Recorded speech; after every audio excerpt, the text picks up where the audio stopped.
You ready to go? Yeah. All right, we will call the meeting to order. I pledge allegiance to the flag of the United States of America and to the republic for which it stands, one nation, under God, indivisible, with liberty and justice for all.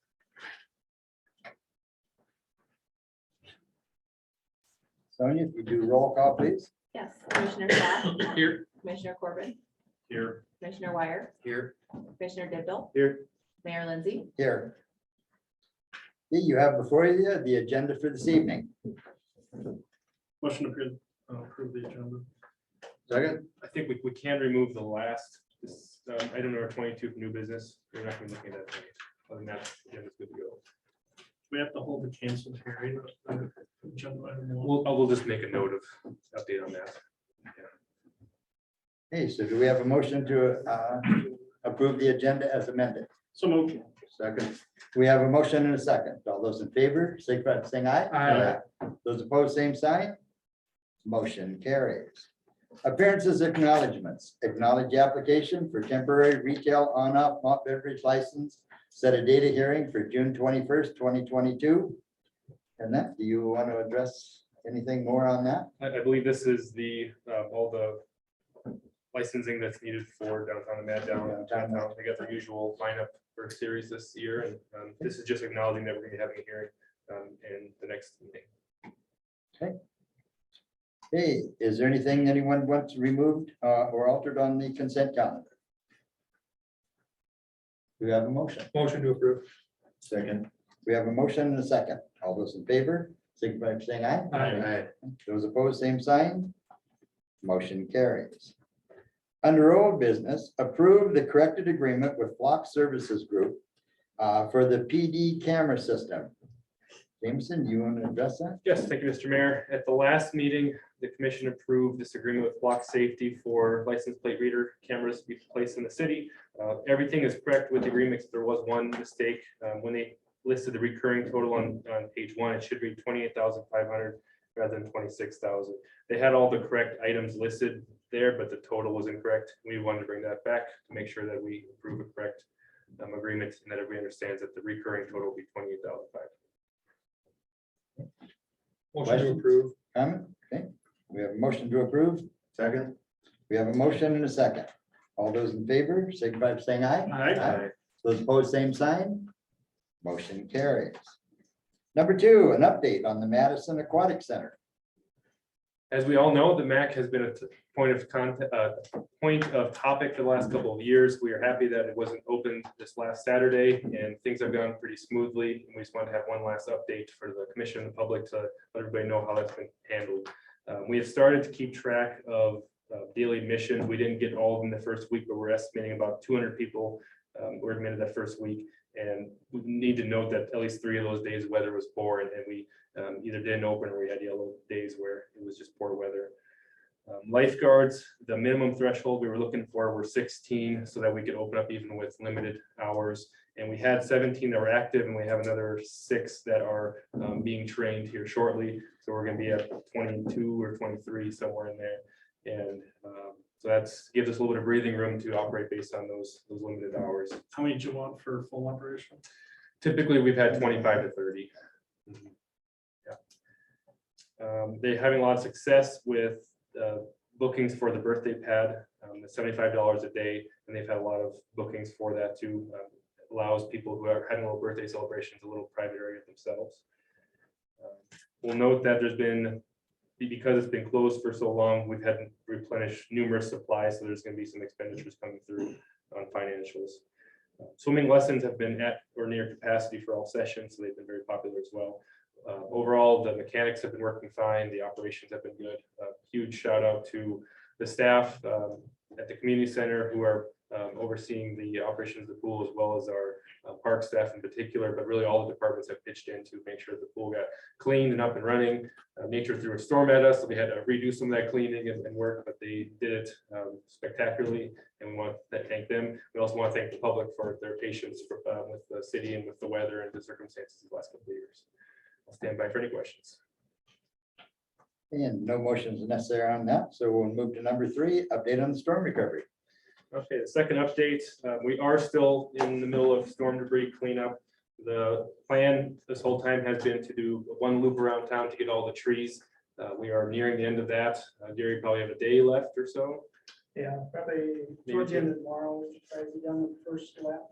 The first lap around town, and then right away we'll be starting a second lap because we know there's been more trees added as people have been working their properties. After the second lap around town picking up tree debris, we will not be picking up tree debris anymore. At that point, residents are still able to take it to the tree pile or to the restricted use site.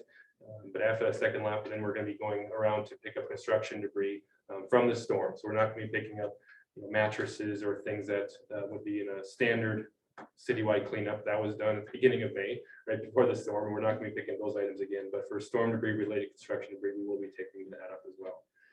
Restricted use site has returned to normal operating hours.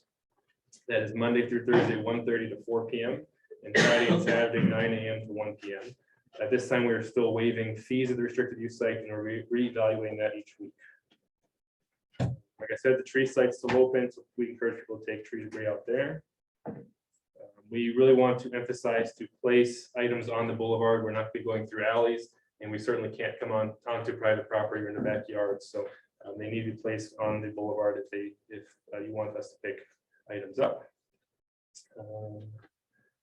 Continue to give our crews some room to work. That's greatly appreciated. Separate storm debris items into tree debris and construction related debris. And last thing I'll note is just to keep watching our city social media pages for updates as they come out. Jameson, with like roofing supplies and things like that, are we gonna waive fees for that? Because getting a contractor to get a roof done right now is not real advantageous. And I think of mine, and I had him looked 3 weeks ago and still doesn't have it. So fees for that type of Fees for stuff at roofing the- materials. at the restricted use site, or- Restricted use site, can we just waive Yeah. those? well, at this time, everything's being waived. But if all of a sudden a week from now, we decide we're not gonna do that anymore. Oh, I think that somebody should probably. ultimately, it's a city restricted use site, and as the city commission, you can decide what we want to do with that. Knowing that that's a question or concern, we can, as we reevaluate this, discuss that with you and see if that's an option. I'm not opposed to that. And then I'm going to add to that update and that people wonder to know what happens to the trees when we bring them in and that. And right now in that, one of the grinders is already starting to set up and the tree debris is ground into not quite sawdust, but into smaller particles. And then it goes down to Chancellor, where Poet burns it in their ethanol plant, and that as the heat source to create steam to process and create ethanol. So the trees do go to use in that before they are completely turned into ashes and added back to the soil. So Gary, do you have any more you'd like to add to that? That's about it. We're literally into thousands of loads that we've hauled. Yes. Certainly a big thanks to Gary and his crew and all the city staff who have been engaged in those cleanup efforts. And then just an FYI for those that are not really familiar with how we did things. The city tree dump and that we left for the citizens and that to fill that. And as you can see, they've done a pretty good job. And the city crew and the people that we've hired have been taking theirs into the tree dump on Reineke's. And it is much larger than what you see at the cities. So you add the two of them together, there was a lot of trees taken out of the city of Madison. So, all right, we will move on to new business. Hearing upon the application for sale of alcoholic beverages, Bethel fundraiser, Sporty's Bar and Grill has been canceled. You want to address that further? Yep, we kept this on the agenda because it was posted in the paper that as required by law that we would have a hearing. So we just want to make note that since that event is canceled, we're not looking for action to award any license. Okay. Number 2, adopt resolution number 2022-26. Designate ARPA grant signatories and certifying officials. And again, I'll ask you to address that. Sure, we have 7 actions here. This is the first of 7, all related to our ARPA projects that are becoming for our streets in the next few years. We have gotten financing for that, and so that's what a lot of these items are for. First, we want to designate who would be signatories, and this resolution lists the city administrator and the mayor as the designated signatories. Oh, covered it. Motion to approve resolution number 2022-26. So, We have a motion and a second. All those in favor, signify by saying aye. Aye. Those opposed, same sign. Motion carries. Number 3, authorize the mayor to sign 2022 G ARP 163 grant agreement. The next 2 items are related to our wastewater side of those projects. As far as the wastewater project, we will be replacing sanitary sewer and brick manholes, which are undersized and or deteriorating. This includes 8,500 feet of 8-inch PVC, 3,600 feet of 15-inch sewer main, 4,700 feet of cured in place lining, and 3,500 feet of varying storm sewers. So this first action here is to sign the grant agreement that is between the city and the state.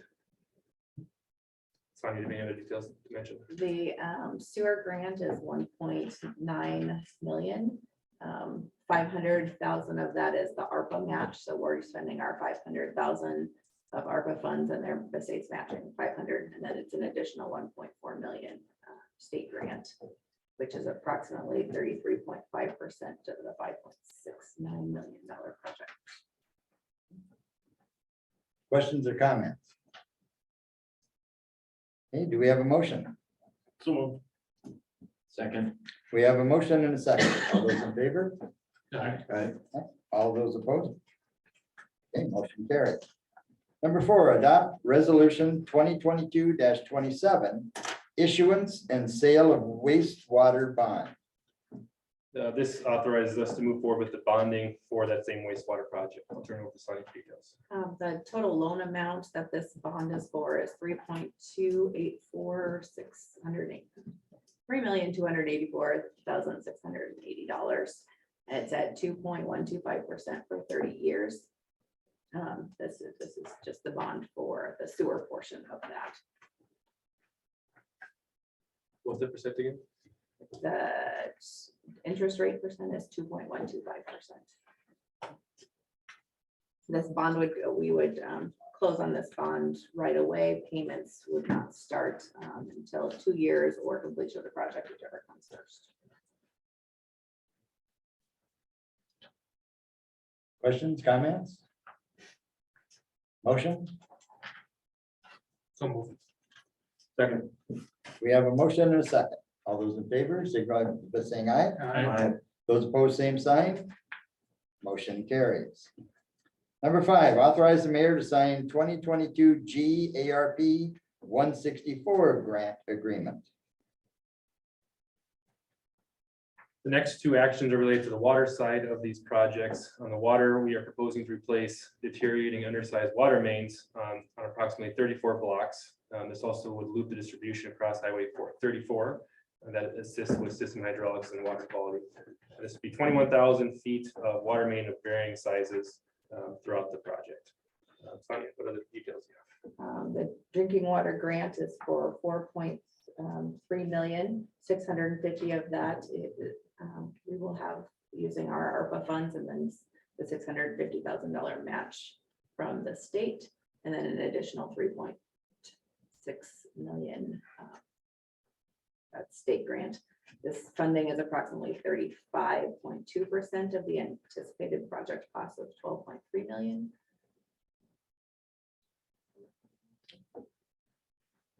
Questions or comments? Do we have a motion? so moved. I'll, or do you want me to read it? Second. Thank We you. have a motion and a second. All those in favor, You said it signify by wrong. saying aye. Aye. Those opposed, same sign. Motion carries. Number 6, adopt resolution 2022-28, issuance and sale of drinking water bond. Bonds for the wastewater, Sonia? Loan amount for this is 7.3 million at 2.125% for 30 years. Same as the sewer bond, that we won't start seeing payments on that due till either 24 months out or completion of the project, whichever comes first. Questions, comments? Motion? So moved. Second. We have a motion and a second. All those in favor, signify by saying aye. Aye. Those opposed, same sign. Motion carries. Number 7, adopt resolution number 2022-29, wastewater and water fees, rates and charges. Jameson? This resolution updates our water and sewer rates, including surcharges. So in this case, we are adding a surcharge of $11.45 as a flat rate per month on water and $5.45 on wastewater. These surcharges would not go into effect until January of 24 at the earliest, and they are for the projects that we have been discussing. Sonia?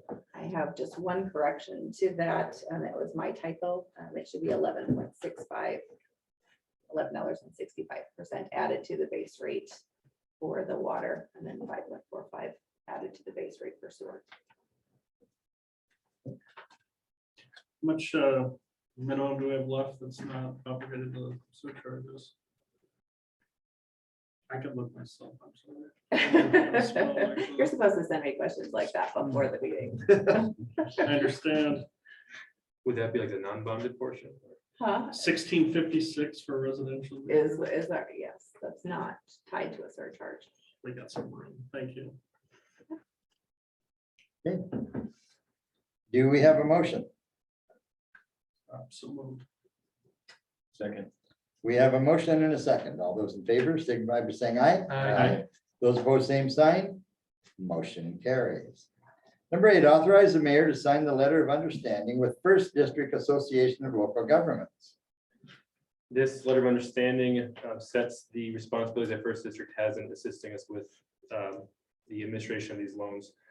That includes attending bid openings, pre-construction meetings, doing a Davis-Bacon wage review, assisting with project drawdowns, acting as a liaison between the city and DANR, and then the final project closeout. The First District Association of Local Governments provides these services to all municipalities and local governments within their area, so there's no charges for these services.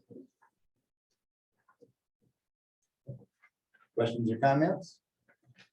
Do we have a motion? Motion to authorize the mayor to sign letter of understanding with First District Association of Local Governments. Second. We have a motion and a second. All those in favor, signify by saying aye. Aye. Those opposed, same sign. Motion carries. Number 9, adopt resolution 2022-30. Provide for the creation of a tax increment district number 3. And again, Jameson, do you want to address that? Yes, thank you, Mr. Mayor. The next 3 items are relating to this TIF district for an assisted living project, which has been on our agenda and has been discussed in the past. I'll have our 2 representatives here for the project come up to the front table. I think we can probably discuss these 3 projects in conjunction, and then we'll move through with approval of it. So would you like to come up and give an overview of the project as planned? Hello, once again, Bobby Boland here with HME Development, pretty up to date. I did bring you some, the plan itself has a change. These are just really current drawings. So the structure, nothing has changed. It's just that these are more the out exterior of the building. So you'll see some changes there, and you can start to see the on those. So this is a proposed project that encompasses both independent and assisted living. There will be 31 independent units and 19 assisted. So what you see there is just the architectural drawings of the plan. Yeah, 31 assisted, 19 independent, and then as part of that project, the existing heritage facility would be converted into memory care once this project is done. This is phase 1 of what would be 2 phases for that property. The second portion of that would be the adding of the townhomes to the back of the property. I bring you this just as an updated version of it, and I will leave those plans with Ryan, but this project is just about $15 million. It would encompass about 20 new jobs that would represent over $1 million in annual payroll for the community. And just for Questions? those in the audience that may not be aware, that would be out beside the hospital on the Yep. east side of Madison Regional Health. So this is the one we've been talking about, for a few weeks, so. The first action here would be to create the district, and that's done through resolution. The legal description is lot 5 Schultz's addition within the city of limits here. Then we have project plans and et cetera to approve. I think as far as the TIF goes, some of the high points are that we'd be having $4 million of project costs at max, up to a max of 20 years. Either it gets paid off first or the 20 years gets to it first. Of that $4 million, 25% is listed as administrative fee, which the city is able to collect and use on improvements related to this project. In past discussions, it's been identified that bypass improvements would be the designated use of those funds. And so we would be collecting that $1 million over 20 years and be able to spend that on whatever maintenance we would deem appropriate. Our goal is, should you approve this, that we would start building as soon as mid-month into July. So we're anxious to get started on this project. We looked about a 10 to 12 month build out with opening somewhere at the end of that 12-month period. Questions or comments? Yeah, I think this is a great addition to the city of Madison. I really do. Thank you. And to our area, so. No questions or comments? Do we have a motion? I'll make a motion to adopt resolution 2022-30, provide the creation of a tax increment district number 3. Second. We have a motion and a second. All those in favor, signify by saying aye. Aye. Those opposed, same sign. Motion carries. Number 10, thank you. Thank you. Number 10, approve and authorize the mayor to sign project plan tax increment district number 3. So this is really the same project. I think I'll have Toby come up and you just want to, Toby put the project plan together for us, and he knows the high points to it. Thanks, Jamison, Mayor, members of the commission. Sorry, my allergies are getting the best of me. Nothing new in this plan that you really haven't seen before. I know as acting as your guys' advisor in the past, we conformed everything into codified law. We've had it registered already, accepted by Department of Revenue and classified as economic development. One note in this one is we've set it up as what's called an annual appropriation. That meaning it does not count against your constitutional debt, which is one of the high points that goes along with it. I think it's a great partnership. We have the revenue share between the city and the developer. I mean, I know I can get into a lot of details as well, but it's not anything new from what we originally talked about at the beginning to where we're at on the finish line today. No changes, no surprises. Very good. Questions or comments? Any questions from the audience? Okay, if not, do we have a motion? Make a motion to approve and authorize mayor to sign project plan tax increment district number 3. Second. We have a motion and a second. All those in favor? Aye. Aye. Those opposed? Motion carries. Thank you, Joe. Thanks, Mayor. Number 11, approve and authorize the mayor to sign the developers agreement tax increment district number 3. The developers agreement ties all this together. It'll include exhibits, the project plan just approved, the boundary resolution is approved, and then an assignment agreement, which will be upcoming as well once that's ready. A lot of this covers some of the same information the project plan does as well. Toby, is there anything special to note in the developers agreement? No, it's just the agreement, basically the contract that you enter in with, that they have to perform a set of duties, they have to verify the cost. It is an annual appropriation on there, so. Other questions, comments? Make a motion to approve and authorize mayor to sign developers agreement tax increment district number 3. Second. We have a motion and a second. All those in favor, signify by saying aye. Aye. Those opposed, same sign. Motion carries. Number 12, authorize the mayor to sign the city hall police station. Yeah, apologies there, it got cut off. It's meant to say a engineering design contract for the engineering and for the city hall and police station construction. I have an updated agreement that I will pass out to the group. There was a draft one included in the board packet. Not a lot of big changes from that to the final one you have in front of you here. And we did remove a termination fee of $50,000. So should the project come in over budget and the city decide not to move forward at this time, we wouldn't have to pay a termination fee to the architects. We removed that from here. After consultation with the attorney, the main thing that David had was to add in the indemnification clause. So that's gonna be added in there. Otherwise, not a lot of changes, just final little things. So from a high point on the agreement, which is included in the draft one in the packet. RSA is the firm that we were working with and have been working with in design. And so this is a contract with them to provide engineering services for design, bidding, and construction administration. The compensation for RSA is billed at 5.9% of the total cost of construction. It lists out additional services that may be required, which compensation would then be additional based on hourly rates. I think I'll stand by for any questions. Questions, comments? I think it'd be all right if you sign the project as well. Just to be on the safe side. Nobody's in the mood. Is 5.9% pretty common? I guess I. Yeah, I had the same question, and as I reached out to, I think I asked David and Ryan the same question, and they both agreed, and that's typically what I've seen in the past as well, but I haven't looked at projects like this as much. Other questions or comments? Hey, do we have a motion?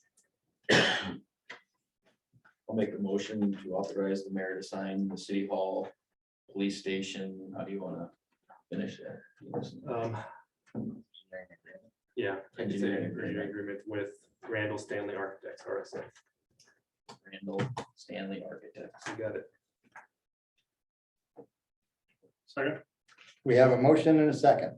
All those in favor, signify by saying aye. Aye. Those opposed, same sign. Motion carries. Number 13, DSU presentation on the athletic facility and request for contribution. Yes. While they're Yes. walking up here, I'll give a quick introduction. So DSU has reached out to the city in the past, and a couple of the commissioners and myself have met with them to discuss their athletic facility plans. Some of that's just discussing the infrastructure needs that they're going to have, and they've been connecting closely with our staff to make sure that we can support the services that they're going to need from a utility standpoint and from an infrastructure standpoint.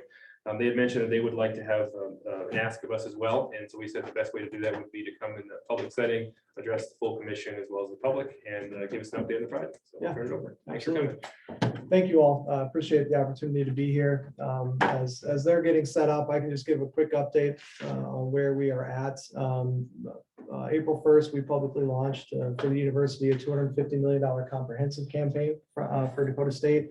That'll be the first ever, it is the first ever real comprehensive campaign that's truly been launched in a way that is set up for success. And by that, I mean, we've followed some general guidelines. Typically, the rule of thumb when launching a campaign is to have 50% or more of the revenue secured towards your goal. I think they've tried to get campaigns going in the past and have just kind of done it more on the vision and the goal without securing any assets on the front end. So we have a $250 million total goal for the comprehensive campaign. And as of April 1st, we were north of 140 million for that. And we can confidently say that that's in the last 2 years, that's probably about the same or more than has ever been raised in the institution in the previous 140 years. So something we feel very, very good about. And a large part of this campaign, so there's 3 real components that you can see on the presentation here. It is the Trojans Unite Cyber Research Initiative, the $90 million. That was kind of one big initiative through 3-4 separate entities. And that is really the expansion of the Applied Research Lab moving into Sioux Falls. So that $90 million initiative was secured through a $50 million gift, a $30 million investment from the state, $10 million from the city of Sioux Falls. The $100 million Building Champions portion of this campaign is what we're going to talk about here today with the athletics facilities. And then with academic success, there's another 60 million that we're chasing primarily to drive scholarships. Really, you look at the growth of the institution, DSU has very quietly become the third largest institution in the state. And it kind of hovers, it bounces back and forth between 3 and 4 because it's within, 10 students of a couple other schools every year. But have done that pretty quietly, and we have the smallest endowment of all of the Regental schools by quite a chunk. So that's a big part of what we're trying to do is to build our scholarship and everything and do it in a sustainable way. So, but we're here to talk about the facilities today. So Building Champions here. There is a video. Jameson, do you want to play the video of the facilities or not? It's hyperlinked in there. Okay, so you Yeah, click on it, that's all. just click on the Building Absolutely. Champions there. And this will give everyone at least a visual as to.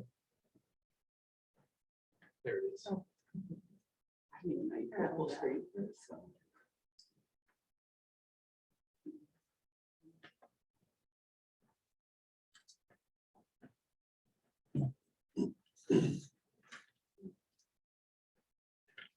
There's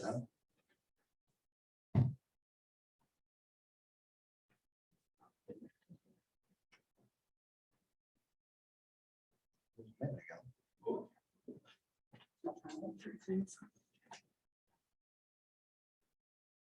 You want to make the overview or something?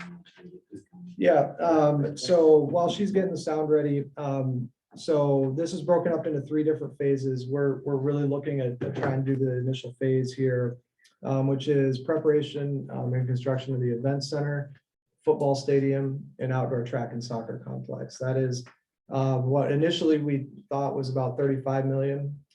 As you can imagine, this is not a good time to be hitting the market, fundraising and campaigning.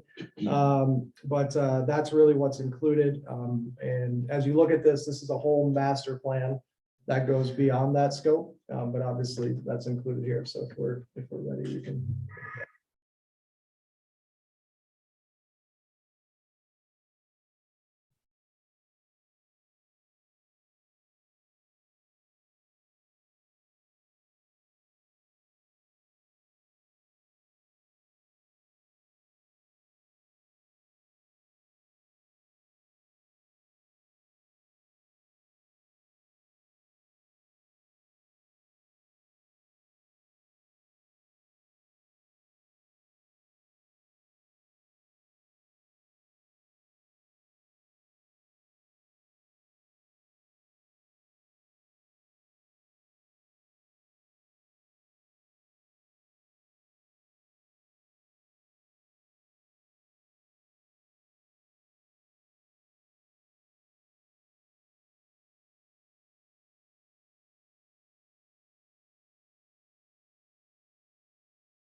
Thank you for allowing us to show that. So the last time new athletics facility was put up at DSU, I think was 1957. And so we have old facilities. Additionally, at our student athlete head count there, I think we were under 70, Jeff? 75. 75. And we are up right around 500 student athletes now. We have a plan to grow that north of 600, even approaching 700. With the addition of esports, which we've already added, which ties really well into our cyber initiatives here. We're also looking to add things like drone racing, which is already a club sport. But with our new facilities, adding soccer at Dakota State, which we think will really have a nice effect all the way through high school down through the community, just in growing that sport. And looking to continue to add others. And as importantly, just making sure we have the space to house our current student athletes. And then we've already partnered with the Madison Central School District as well. So Madison High School will be using these football facilities, the track and field, which is a huge win for everybody as we kind of look ahead here. So that's really everything we're looking at here is a comprehensively inclusive facility. Looking to partner with the school district, with the city, to make sure Madison has the best facilities that it can. So looking here at this slide, this kind of shows everything with the football facilities and the concourse, all the amenities and things that we need, don't have. Field turf as opposed to natural grass in this climate. Plus that's a lot better for multi-purpose use. Increasing the seating a little bit, actually having some VIP suites, better concessions, actually having bathrooms, things that might seem simple in the world, but we just don't have them right now. And then also having indoor gathering spaces, an esports arena, which is a big deal. Esports has become our second largest sport at Dakota State University. I know it's rapidly growing in high school and younger levels as well. We have over 100 football players, just over 100. We have 97 esports student athletes this year, so it's our second biggest sport now as well.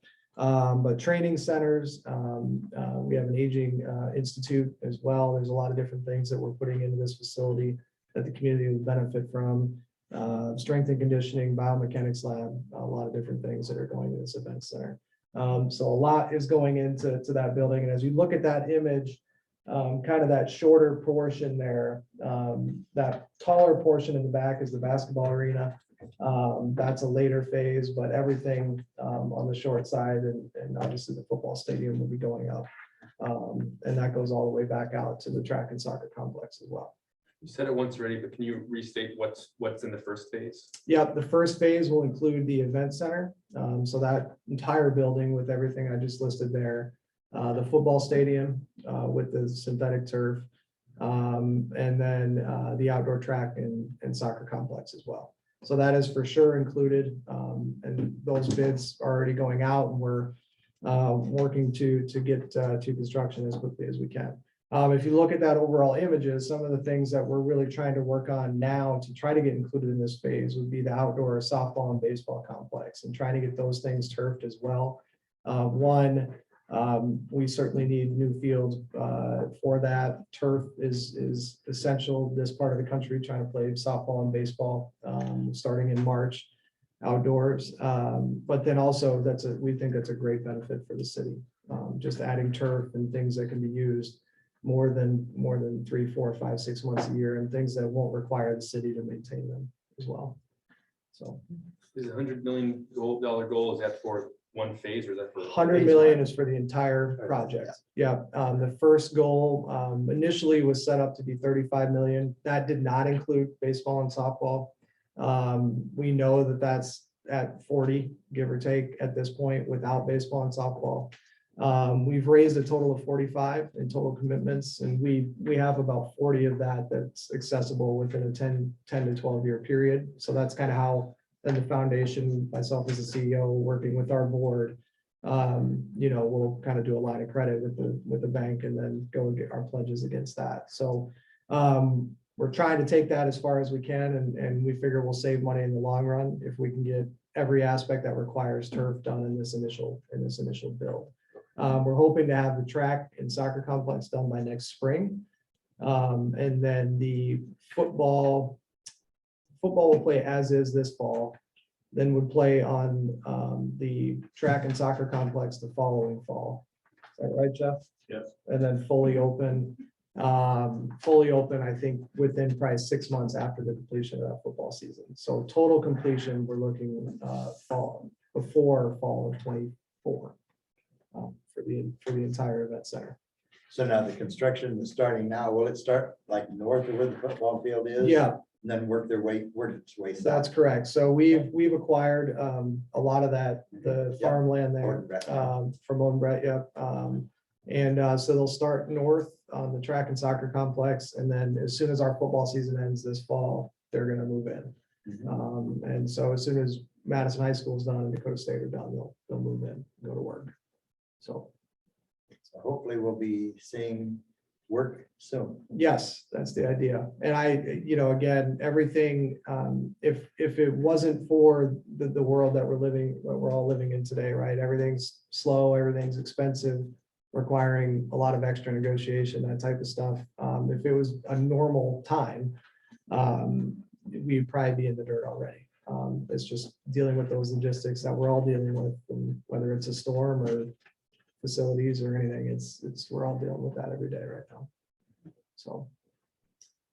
The next couple slides, this just shows really part of the next phase. So we do have an additional really big crown jewel to try to get an indoor built here. There's a much smaller version of this at Mount Marty and Yankton done, and a much larger one in Brookings, right? So we're shooting for what Brookings has, and that's what that shows there. And we'll also try to get some field house renovations done at some point. And then the next phase then will be the extension. So this will actually connect into the event center, but have a new basketball arena.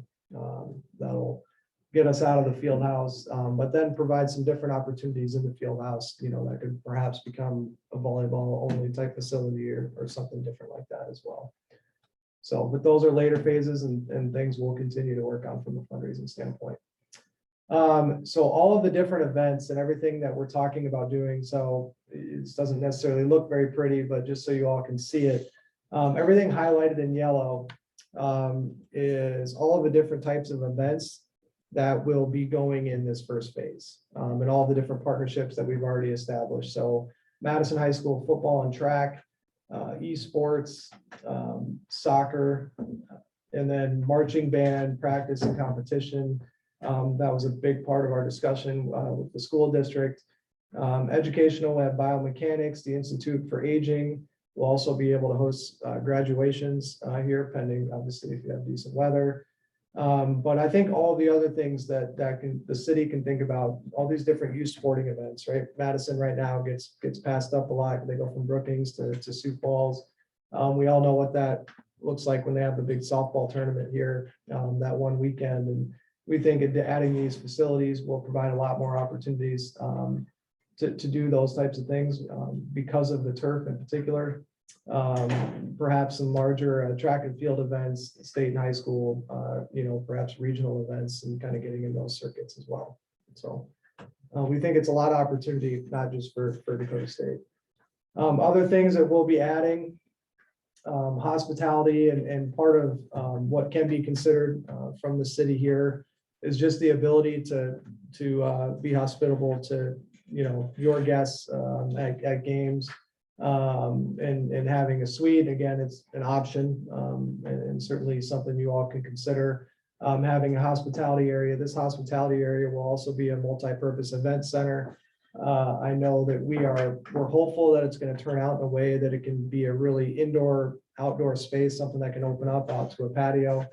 And hypothetically, that it might become a really good wedding reception type venue and other things like that. And everything that we've designed, and Jeff and President Griffiths have really been, years ago working on that design, but everything in their approach was built to be multi-purpose, right? So it's not just, it's a Madison High School football game, a DSU football game, and then it sits there.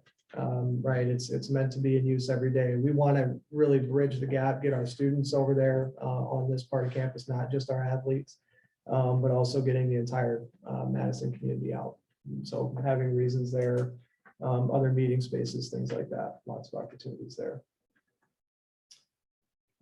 Community impact and involvement, a lot of these things are just meant for you all to be able to review. There are a couple different economic impact studies that are hyperlinked in there. The indoor meet that Dakota State hosts in Brookings, at that indoor. Brookings and the NAI have sanctioned a study each year they did it. It's increased every year. I think it started somewhere just under 1.5 million, then grew to 1.6, 1.7. Now they just did it last year. They were projecting over a $2 million economic impact just from that one event. And that's, 4 to 7 days, 4 or 5 days, Jeff? It's a 3-day meet. 3 days. Teams come in as early as 5 or 6 days in advance. And so but then the year-round youth sports, a lot more activity in Madison, making it a 12-month destination for a lot of people. I think just the other opportunities that could come, we don't know that we'll get an NAI meet. We don't know, we can't guarantee anything like that, but it just gives us in Madison, the community, an opportunity to be competitive there and start getting these types of events to Madison. So, and selfishly, I have a 6-year-old at home, right? So I wouldn't mind having a little bit of turf for him to go run around on as well. So what we're asking the city and the commissioners and Mr. Mayor for you all to consider will be a $1 million investment over 10 years. This isn't just a number that we pulled out of a hat. We've researched. We did a lot of research with other cities and these types of relationships. In the state of South Dakota, there has been a lot of private investment into facilities, not just athletic facilities, but university facilities in the state. But there have been a lot of athletics. Northern State did a big one. USD, SDSU. I was at USD when we did the big athletics campaign down there. And so a lot of these cities are getting behind these projects. We found investments ranging from mid-6-figure all the way into the several millions of dollars, kind of depending on the sizes of the communities and I think the accessibility to the community and what they would have. So, and I can just speak to my experience in Vermillion as well. When I first started there in 2011, we just had the dome. And we opened up those facilities, I think 14, 15, 16, somewhere in there. And downtown Vermillion was under 50% occupied in 2011. And within the first 12 months of the new facilities opening, it was 100% occupied. And while it's easy to point at that one thing and say, hey, this was it. I'm not naive to think that was the only reason, but that was certainly a big part of it. And we definitely saw a lot more activity going on in Vermillion once those new facilities went up. So. When I was at USD, they were building it. And we were still paying for it, I think, when I was there, if I remember correctly. Yeah. It's nice to see them finish the dome finally too. So. Hey, questions or comments? It's a nice round. George, would you do us a favor for the public in that and come up closer to the camera and the microphone, please? No, I really appreciate it, but yeah, we have people at home that appreciate it too. Thank I'm you. just curious if Jeff all, won't bite. if all the money you're raising will stay at Dakota State and Madison, or some will go to Sioux Falls. Also, if you're gonna have the event you're talking about, there's no way we have a motel room for that. Yeah. I mean, you gotta have seating for 1,000 people, not a few hundred. Yeah. So seating, the football stadium will have at least 2,500. And even things like the esports arena is going to have several hundred seats, but then also the technology is built out where things like esports, the things that are going on in other venues can be streamed out to our outside venues. So you can actually use seating because we actually, and I think universally and in the country, esports is now this conglomerate that nobody can really get their head around. Everybody knows it's really, really big. From a hotel standpoint and the ability to host, the NAI and the NCAA both have rules about how far or how close you have to be to hotels. Where we think we have an opportunity is that the mileage there is as a crow flies, right? So there would be enough hotels to host something like that. We wouldn't be excluded because we have to use Sioux Falls or Brookings hotels to host an event in Madison. In fact, it's quite common to have that type of reach in some of those tournaments. As far as this goes, all of this money stays in Madison, Okay. all of it. Yep, 100%. Anyone else? Questions? The only comment I'd make is we're not looking for action tonight. We know that this is a conversation that we want commissioners to have with the public to have with us as well. So we'll probably look at bringing it back up for more discussion and possible action in a month, say the first meeting in July. We can have this discussion again, and at that time, if the commission wants to take any action to show support financially for this project, you'd be willing to do so. But we want to give some ample time for the public to mull it over and then think about this this request and this opportunity and see if it's something that they want to support. I do have a comment and a question. I guess, first of all, the comment, I'm excited as ever about this. I love DSU athletics. Followed up with a question though, is a concern that I have, I guess, is, you know, since this is a multi-phase project, are we expecting an ask, you know, in this phase and then next phase? Yeah. And then the next phase? And Yeah, no, that's a fair question. So no, the intent of this is, and I think part of having a 10-year agreement in place too is set up to, we hope to get as far as we can within that 10-year period, right? So we have no intention of coming back and asking the city, okay, well, we built a football stadium, now we're gonna build a basketball arena, now we're gonna do this. We're trying to set up our agreement, so it's one ask on 100 million. Is kind of what we've been telling everyone we've asked so far. You know, there's no guarantee we're gonna get all the way, right? Maybe we get the indoor done and the basketball arena doesn't get done and it's 15 years later and it's still a priority, then we might come back. But no, this would be one ask for 10 years. Yes. You know, the other thing that I see too is that once the growth starts and it is seen, donors will come forward.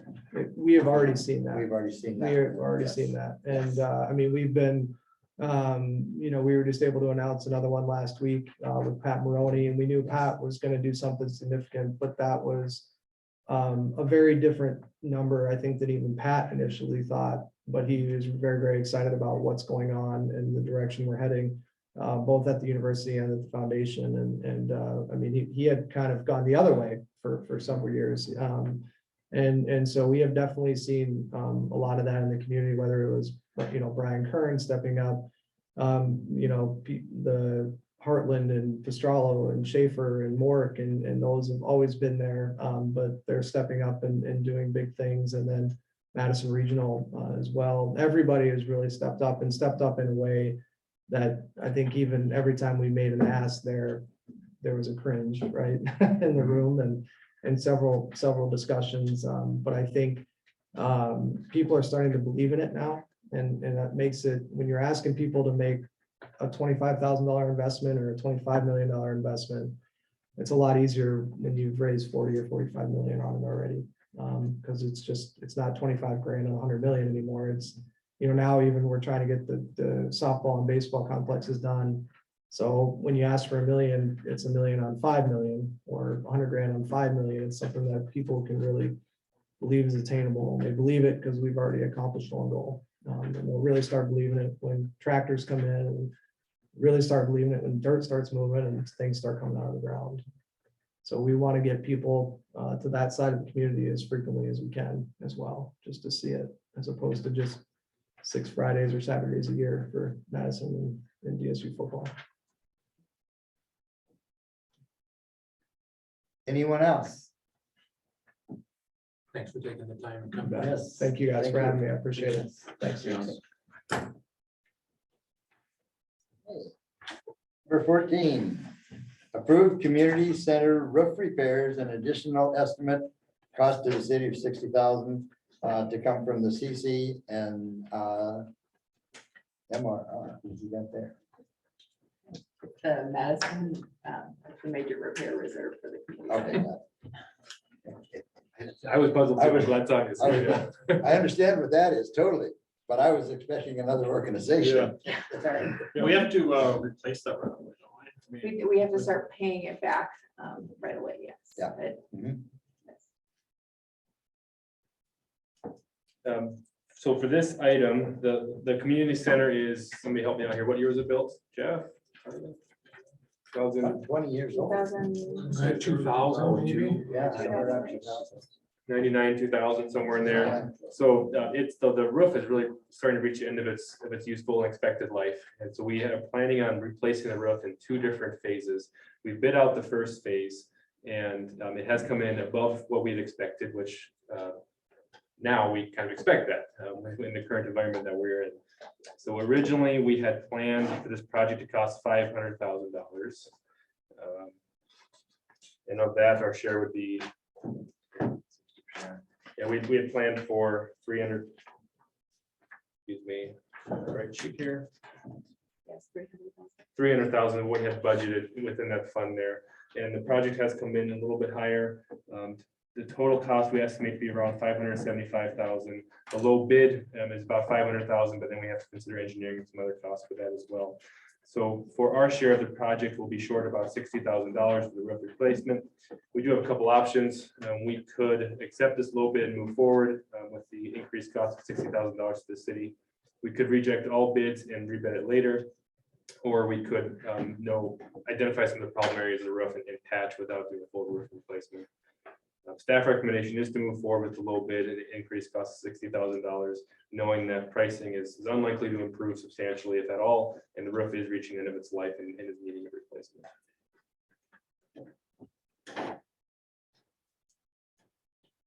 Questions, comments? I'll make a motion to approve community center roof repairs, additional estimated cost of 60,000. The city to come from the CCMRR. Second. We have a motion and a second. I have a question. Yes. Did anybody inspect it after the storms? Just out of curiosity. I do not have an answer on that. So it's not a city Ah. building, it's state owned, so it would be DSU staff that would be inspecting it, not the city. Sure. But I do know that, having visited with them, because of the damage on the playhouse. And that they did have their buildings gone through to Sure. make sure that they didn't have, something hidden. So I would say that, yes, they have inspected the roofs. And they haven't started any roofing project. This would be the Correct. first Yeah. one. So the low bid, I should specify, is from MJ Dawson Roofing and Sheet Metal for $498,741.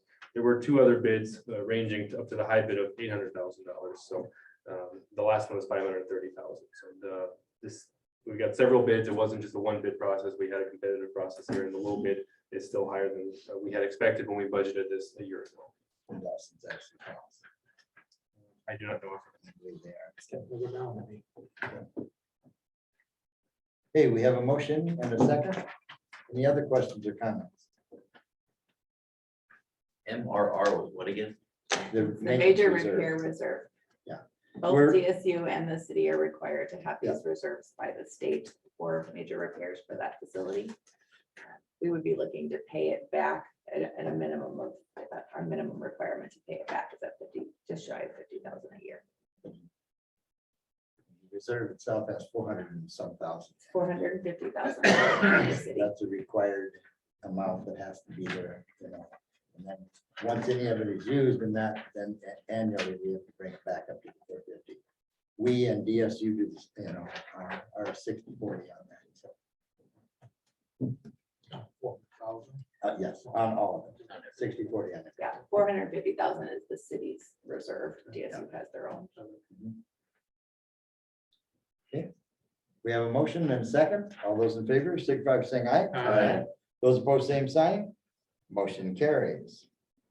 Number 15, discuss resolution number 2022-31, special maintenance fee.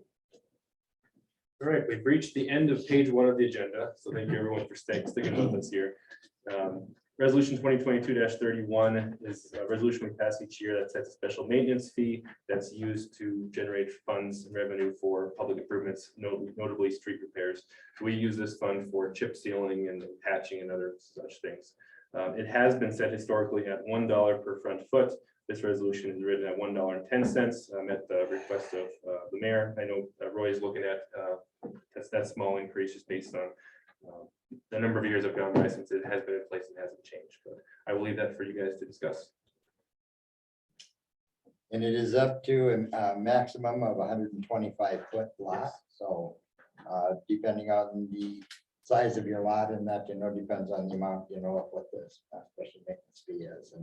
And it was initially put in way back when I was first as mayor. As people know, or if they remember, back when Janklow was in office and that the legislature capped the property tax in that at 3% or the CPI, whichever was maximum or minimum, excuse me. And so, but everything else in that has not. So every year since that happened, everything else goes up. We have a cap as to where, what can be done. And so everywhere, the city, the county, everyone has fallen behind year after year after year. So the special maintenance fee is one of the things that the city did not have. And it was one of the things that we instituted in that to try to at least maintain, if not try to catch up. And when we had the discussion with the public and that, it was that it would be used basically for the streets. And so it's been at $1 for a long time. Our costs have not gone down. They have continued to go up. And so I did recommend in that we can move that from $1 a foot to $1.10. Just for reference, at $1.10, the maximum would be $137.50 on their tax, on an individual's tax parcel. $1.20 would be $150 max, and $1.25 would be $156.25 max. So those would be the, on it, again, we only bill out the first 125 feet, so that's counts would be if you're looking at different rates. And those people that have, smaller lots, we have a number of lots of town that are 50 footers, 60 footers, 70 footers, so it would be, it would be $1.10 times, whatever their lot size is. So. Questions or comments? What's the total, do we know? Collected within the city, We budget about approximately 225,000. so 10%. Yeah, 22,005 on that. And the reason I recommended it is it has not been raised for a number of years. And yet our streets are not getting better. They're not healing themselves, and so in order to even try to maintain, we need to be able to at least try to do what we've been doing in the past, and that's getting to be more difficult as we go along. I make a motion to approve resolution 2022-31 special maintenance fee. Second. We have a motion and a second. All those in favor, signify by saying aye. Aye. Those opposed, same sign. Motion carries. Number 16, discuss and take action on request for qualifications, city engineering services. Jameson, would you like to address this? So recently, we had restructured our engineering department and retitled the engineering and community development department. And one of the things that we've always discussed and planned to do when we were doing that was to have some competitive process for selecting a city engineering firm. Ryan has done an excellent job heading up the department. And we also need somebody with an engineering degree who can stamp plats and do some things like that. I think the short way of looking at it is the department's always going to need some support from engineering expertise, and this would be a designated firm that we would work with in those areas. Ryan has put together an RFQ document that outlines some of the needs that he has identified for the department that we could best use assistance with. Ryan, would you want to come up and kind of go through the documents?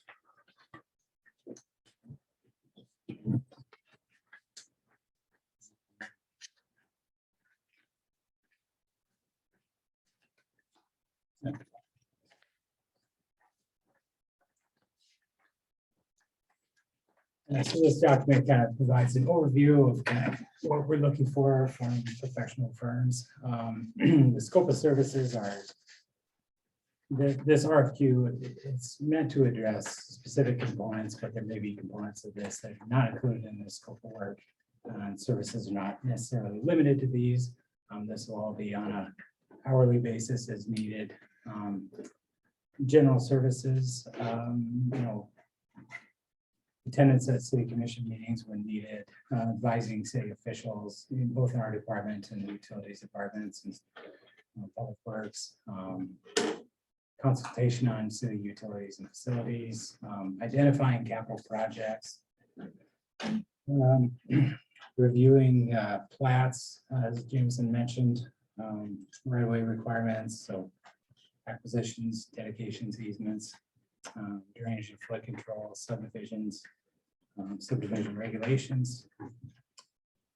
They may be tasked to help with capital project tracking and monitoring budgets. They would advise us on recommended ordinances, changes and additions, and also design standard recommendations in much the same way. This would have to be a professional engineer, which is something we don't currently have in our department. So that's a big component of this. I think that's kind of the highlights of the scope of services we're looking for. Thanks, Ryan. So, just some of the things that I really pull from that are some of the long-term thinking, the city planning, the subdivision considerations and reviews. Some of those higher technical reviews that we'd be looking for assistance for. And that still allows our staff to be able to devote the majority or all of their time towards day-to-day work that needs to be done, interacting with residents, construction administration on projects, making sure things are moving smoothly. The document outlines the way to respond to this RFQ and the document we need to put together. The only thing I'll note is that the deadline would be July 8th at 2 p.m. So it'll be open for about a month. At that time, we'll review the submissions that we received and bring in a select number for interviews at the end. The last thing I'll note and emphasize is that this does not stop us work with any engineering firm in the future. This is not a monopolization of engineering services for the city projects. This is a formal agreement to assist us with services as we've identified in a more day-to-day manner, but it allows us to work with whoever we want to on the bigger street projects, other things that come up to this. Anybody have questions? And one of the things in that I like about going out for the RFQ is continuity. That way, in that, when you, the department has worked with an engineering firm and that on this project here, and then they're looking toward the next phase, we're working with the same person, they know what was done before, and you get a little bit more continuity and understanding how things are going along. And that also can bring some cost savings in the process, so. You're comfortable that a month's enough time for?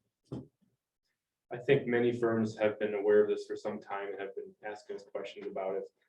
Ultimately, they're not designing any project being technical. We're looking for their qualifications and a broad view of who they are and what they bring to the table. And then we bring them in for interviews to dive further into the details. And I don't believe we're the first city in that, to do this, so they're experienced in that area. What action are you looking for? Authorization to advertise this RFQ. So moved. Second.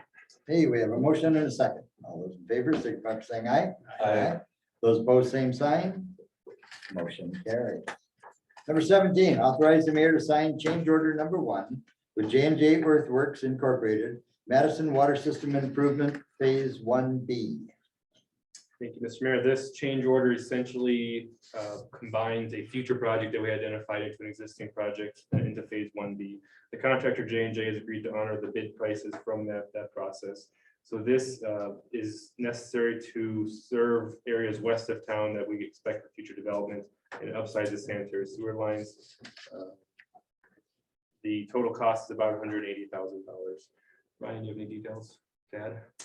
Yeah, so maybe just a little background and reminder. When Banner Associates did the Northwest Sanitary Sewer Study a while back, there were some findings that in their report that provided positive feedback that we could serve the area west of Highway 81 in the future. They identified that there should be an upgrade of pipe sizing to 12 inches on 2 blocks within the RD project. Those blocks were Olive Avenue between 8th and 7th Street, and the other is on 7th Street from Olive to West Avenue. What was also needed but not part of the RD project is this block on West Avenue from 6th to 7th. The reason this needs to be added is because we need to go back this additional block in order to gain an adequate grade for the 12-inch to have enough depth to serve as we head north and west Avenue. So because this project is downstream of the RD blocks, this block not only has to be installed, but it needs to be installed first, so that the RD blocks can then be installed. Again, as Jameson mentioned, J&J has agreed to do this additional work as a change order to the RD Phase 1B project. And the only additional item is a lump sum cost for their mobilization bonds and insurance.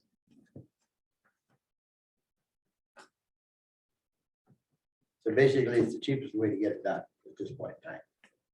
And it is something that's gonna be needed in the future, so. Questions, comments? How much was it again? Just short of 180,000. That wouldn't be assumed under the RD project, then they'd want to finance it separately, or? Those would come out of pocket. Okay.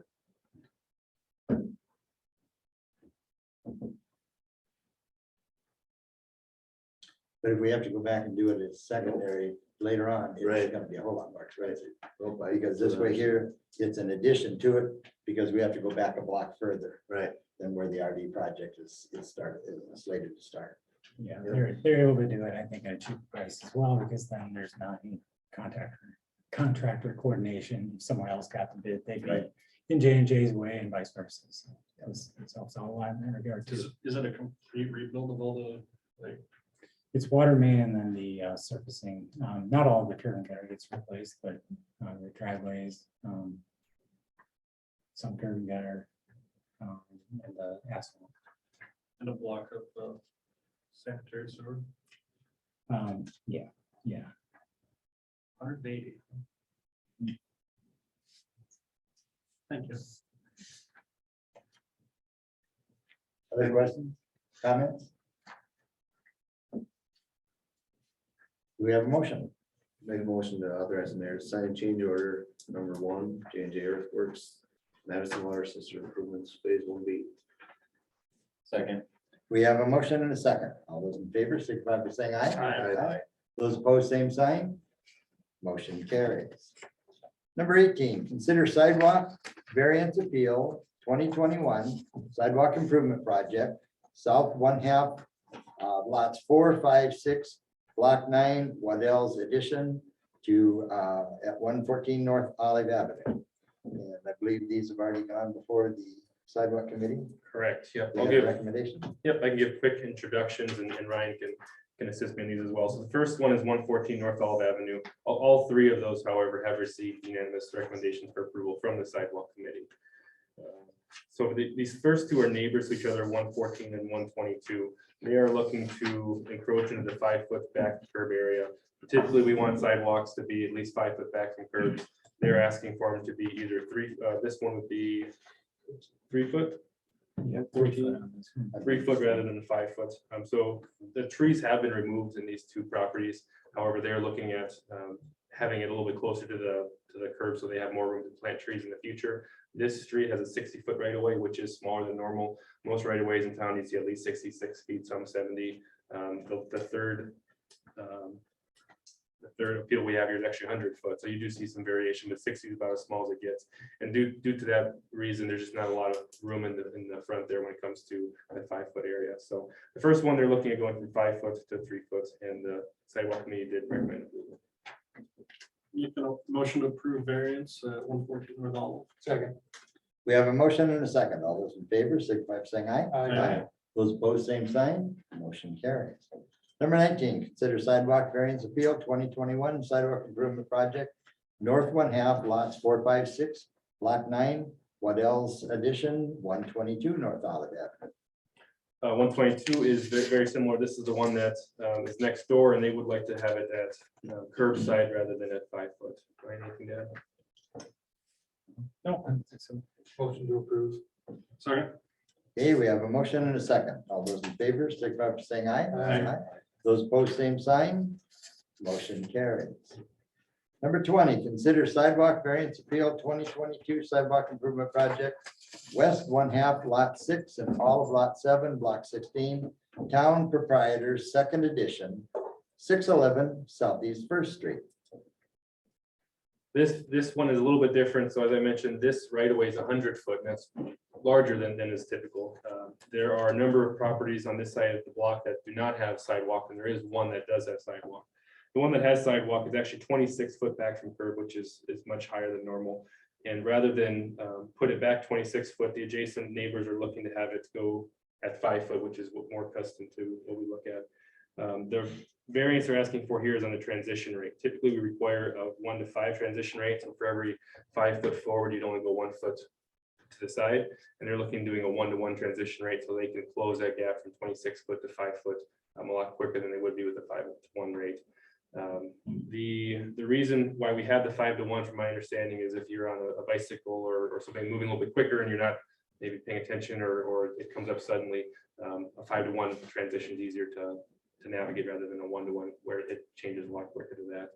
There is a possibility that the neighbor who has the existing sidewalk 26 foot back, they might decide just to rip that up and put it 5 foot as well. In that case, there won't be any transition needed, but if they decide to keep it where it's at, which is their right, wouldn't have any additional cost to them, then they would need to have this transition variance to do it at that rate. Ryan, anything to add? Question, comments? Make a motion to approve the variance at 611 Southeast First Street. Second. We have a motion and a second. All those in favor, signify by saying aye. Aye. Those opposed, same sign. Motion carries.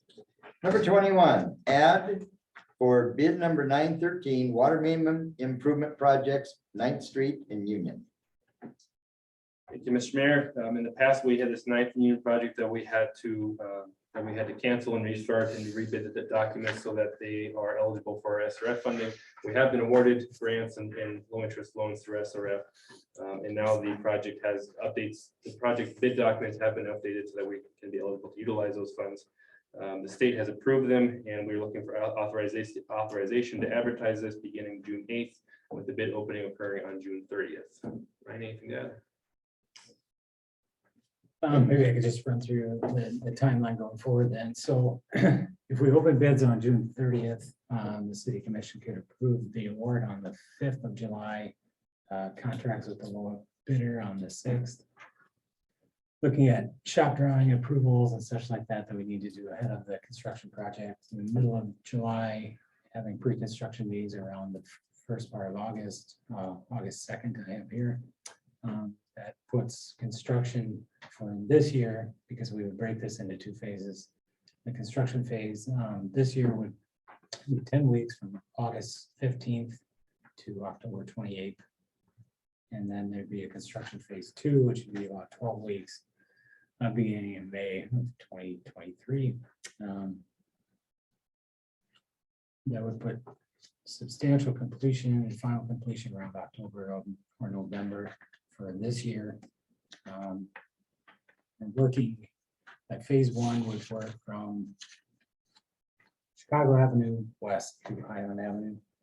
And so that would allow us to get the work done in front of the school and hopefully have that paved back, at least temporary surface, so that it didn't interfere with the school.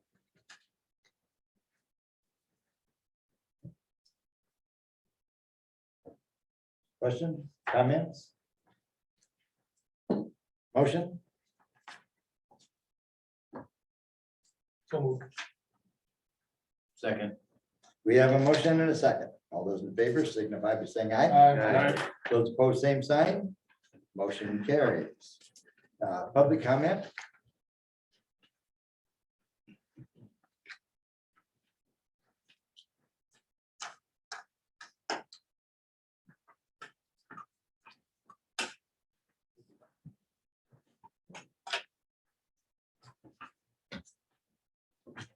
George?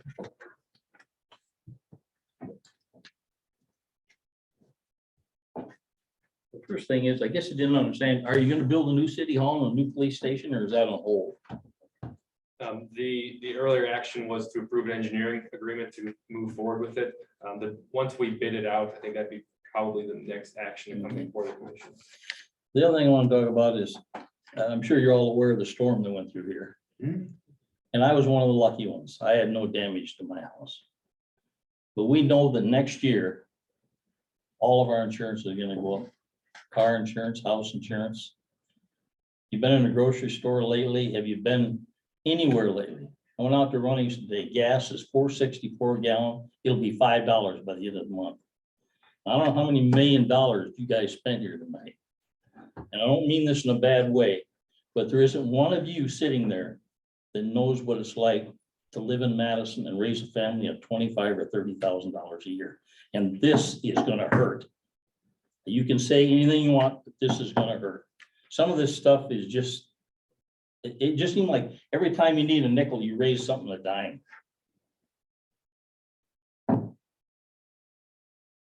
What did we raise? You're raising your rates again. No, we didn't. Sure you did. You raised your water rates, you raised the, you don't sit there and tell me you didn't raise my We rate. didn't raise them, George. What'd you raise? You raised it what, $1 and how much? We did the rate for the street maintenance, 10 cents. No. Water rates, what did you change the There's a- the fee to? Not the rate, but the fee. The surcharge will have an additional surcharge of $11.65 and $5.45. Not, it's not taking. effect Okay, I'm not saying currently. rates, but you raised the surcharge. Yeah. Yeah, just what, you don't care. I know you Lower the don't. base. It's not gonna cost people more. Okay, I'm gonna remember that when my water bill goes up, my sewer bill goes up. I'll bring it down to you. We didn't raise it tonight. You can, yeah, well, you can show it to me. Huh? You can show it to me, George. No, I'm not gonna show it to you. I'm gonna have you pay it. No, you're not. I mean, you just, honest to God, how many $1 million did you spend tonight? You should know the answer to that. I mean, where's the Well, debt, some of this is- where's some the of debt this- limit for the city of Madison? Some of this isn't coming into effect till 2020. I understand that, but where's the debt limit for Madison? I think you're pushing the edge. At the moment in that, you're asking a question that I have not looked at. Well, that's a question you should all know, is what the debt limit should be for the city of Madison, how much money you can borrow.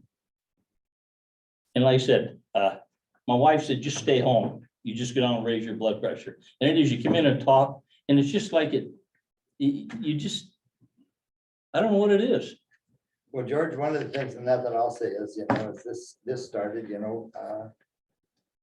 since I was mayor last. I have looked at it. I'm not totally for it. I'm not totally opposed to it.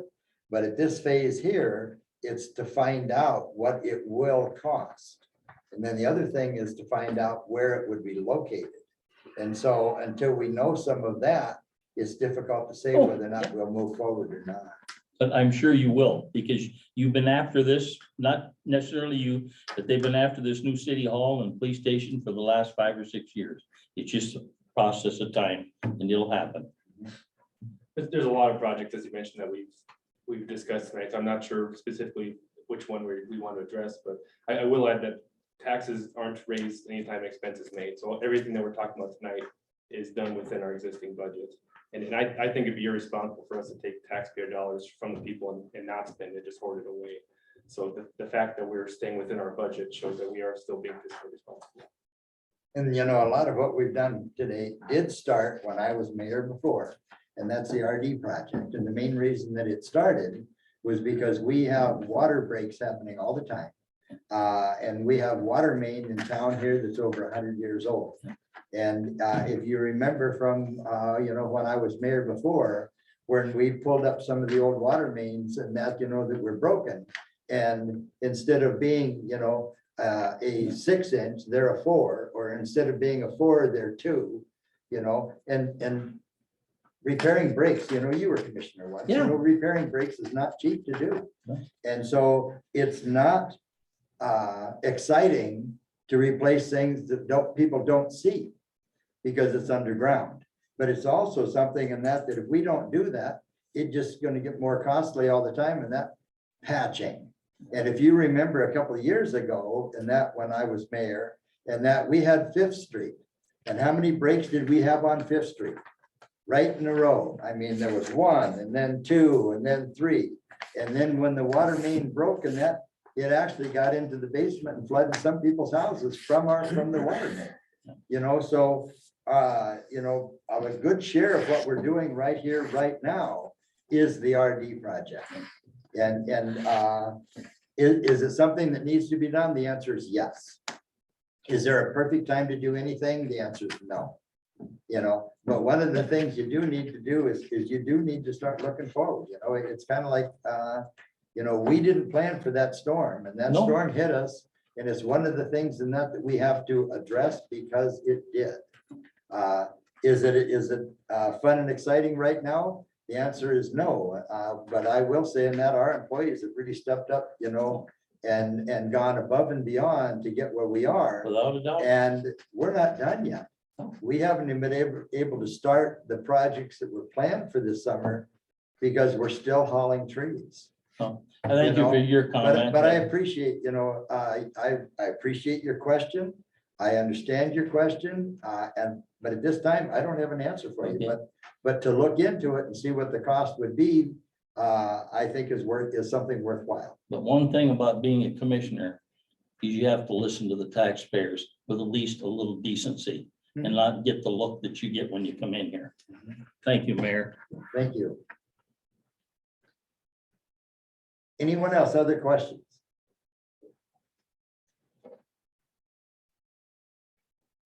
Thank you, George.